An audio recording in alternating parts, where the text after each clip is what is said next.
This is the only way I would ever want to run into one of these. Hey everybody, Keith Dotson here, and in this video, Tina and I are in the gorgeous state of Wyoming in the American West. And that's our destination. The iconic rock formation known as the Devil's Tower. And yes, it's a very popular destination, and there's probably no way I can think of to get an original photograph of this place.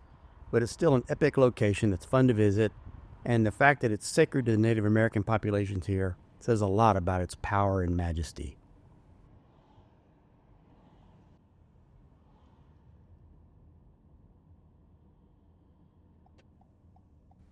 This is my second time here, the last time being about 15 years ago when I had more hair and it was a lot darker as well. But that means I probably won't even get an original photograph of this place even compared to my last visit.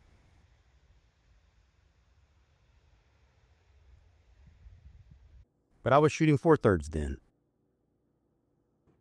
And now I can capture the mountain in ultra high resolution. But I was also there in the dead of winter last time, and this time it's summer, which means there was a long line of traffic waiting for a parking space when we arrived. But even after saying all of that, just look at this place. It's irresistible. I shot this one with the Fuji GFX 100S. And this one was with my Hasselblad 500cm on Kodak T-Max 100, but the frame was ruined by what I assumed was a sticker at the lab. Look how luminous this column looks in the summer morning sunlight.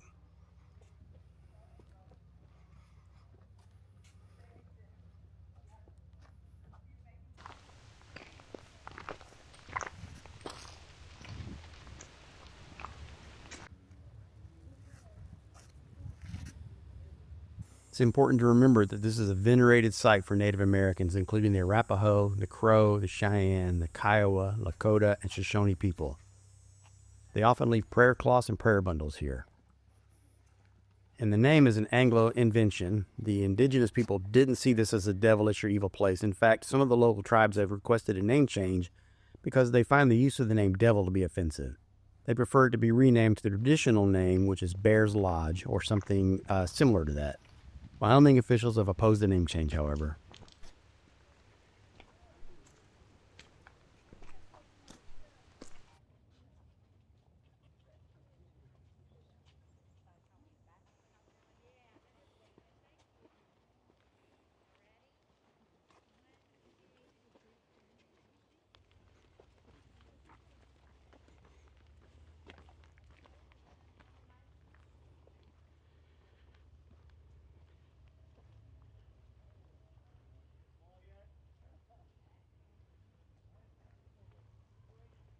A lot of people were standing in clusters focused on the tower. We realized that they were watching climbers ascending the rock formation. There were a few crews ascending the walls of the tower that day.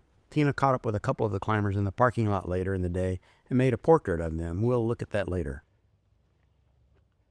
There's going to be a lot of looking up in this video.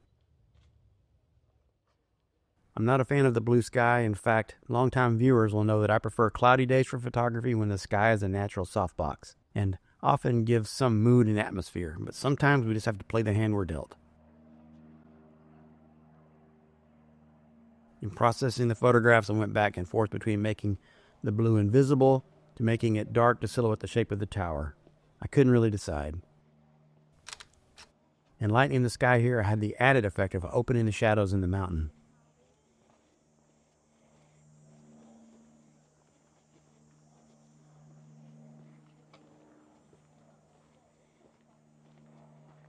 It's a beautiful walking path, isn't it?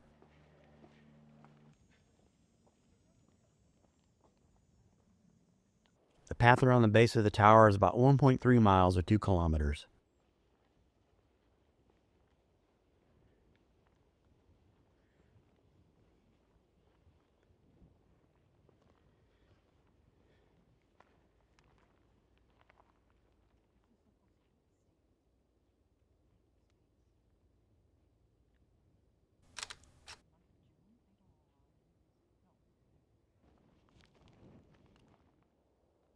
What a vista. That's the Belle Fourche River Valley.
can't really see them on the Pocket 3's wide-angle lens, but there are climbers up there.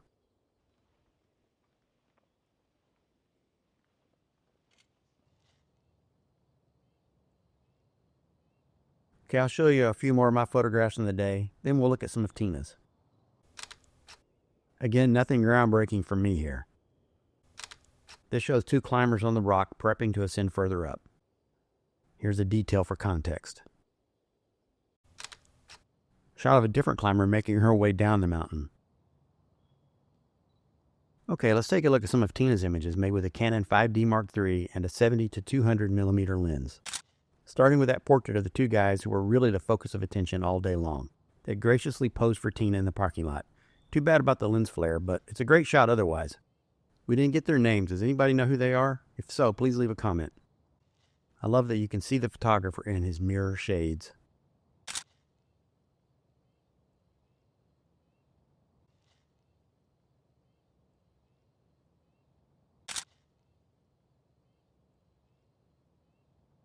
As she finds her way as a photographer, Tina is learning that she's very interested in photographing people.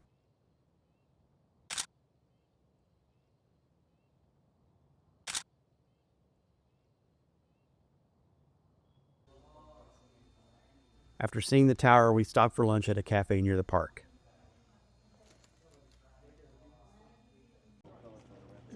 What's the name of this town? Laramie, Laramie. Wyoming.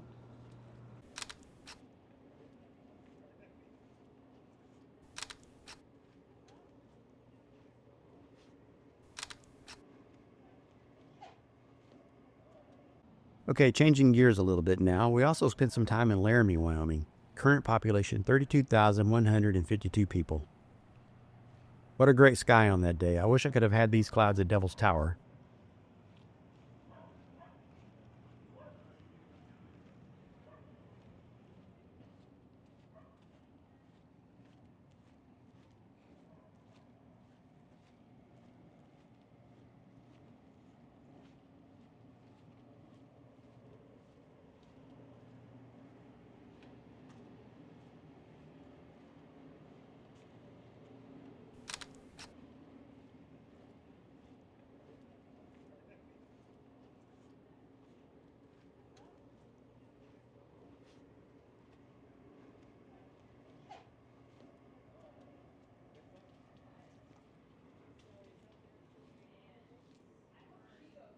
Hello, friend.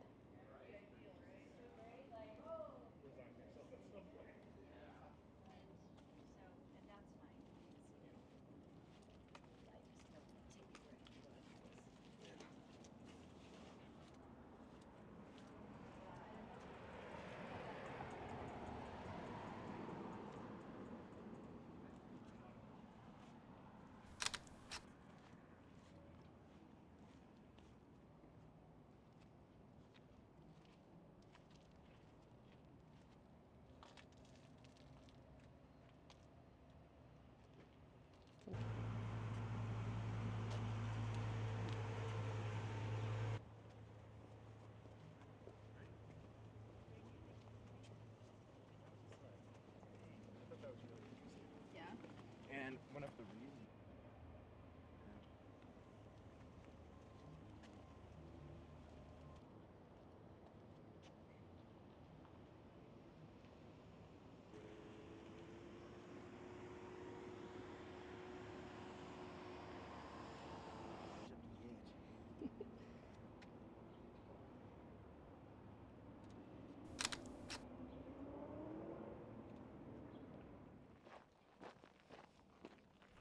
And for our final sequence of this video, we made many stops in Wyoming to make photographs, but I enjoyed this spot along a deserted highway where I was able to get some overhead shots of the meandering Smith Fork River. This is only a few miles from the location of Fort Bridger, established in 1842 by the legendary mountain man and adventurer Jim Bridger. It was a fort and a fur trading outpost which supplied travelers on many trails heading west, including the Oregon Trail. The character Jim Bridger and his namesake fort both figure prominently in the Netflix movie American Primeval, which is currently popular at the time of this video in early 2025.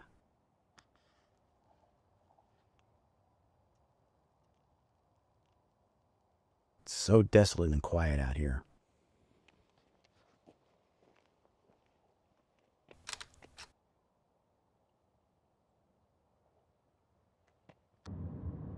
I hope you enjoyed seeing these beautiful places in the great state of Wyoming with us. Thanks for watching. Be sure to visit my website at keithdotson.com.